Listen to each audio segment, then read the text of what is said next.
right, so I have been very, very lucky to probably attend over 100 meetups, conferences, events like tonight, and even ran some at this very awesome theater. And in that time, I think I've learned what makes an outstanding member of the community. And it's not a big, deep, dark secret. I'm not trying to sell you a book tonight. It's just a pattern of behavior that people seem to fall into. And I think it's vital for growing communities as well as humanity as a whole. And the basic principle is people just start learning something in their spare time or at work. They do something with that, write a report, a paper, create a project, and then they share it with other people. It's pretty straightforward. Learn, do, share. But why it's important is there was this question that came up on Reddit. If someone from the 1950s suddenly appeared in front of you right now, what's one thing that you could tell them that would just blow their mind about modern day life? You're probably coming up with some kind of questions right now. But the one that stood out in this particular thread said that I have a device in my pocket that holds all of the information known to humanity. And I use it to look at pictures of cats and argue with strangers. And it's golden, right? It's perfect. Because of course that's what we do.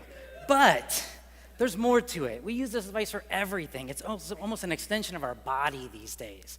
But we also use it to look at pictures of cats, or whatever you're into looking at pictures of. And we argue with strangers, right?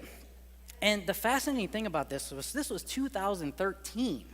So Facebook, at that point, it's doubled in growth. And I'm sure I'm not alone in noticing that we don't just argue with strangers on the internet anymore. It's your friends, your family, your weird uncle on Facebook all the time that won't stop posting. So, and something happened in the past few years. I'm not sure exactly what it was, but something kind of escalated this a lot. And you can't go on Twitter or Facebook or anything without seeing an argument starting or full blown. And there's some really interesting science behind this. If you're interested in this stuff, I suggest Googling the attention economy. I'm going to dumb it down really quick, but basically, attention is the finite resource as we consume all this information. So your attention is very valuable, and I'm sure you want to use it really, really well. This 5 minutes, slightly questionable, but I'm going to give some ideas that maybe you can use in the next couple of days after the after party if you're feeling courageous. So first up, we've all Googled something. The answer wasn't there, but we figured it out. The next time that you do that, write it down. Put it on your blog, somebody else's blog. Get it on a question and answer site. Just get it back out there so that the next person gets that information. And if that's not interactive enough, or you want something with a little bit more social parts, I'm going to share some ideas from this awesome book called Reinventing Discovery. So it basically just goes over ways that humans are collectively pooling knowledge to advance science. This is Hane's Vorwerp, which translates to Hane's object. So it's off the site called Galaxy Zoo, where human beings look at pictures from space and identify anomalies. And they do it all night long as a hobby. And this was such a big find that they actually named it after her. Foldit is like Bejeweled for manipulating protein. And so basically you're like manipulating amino acids and making shapes out of them, and scientists use it to cure things like cancer. My favorite is Web Sleuths.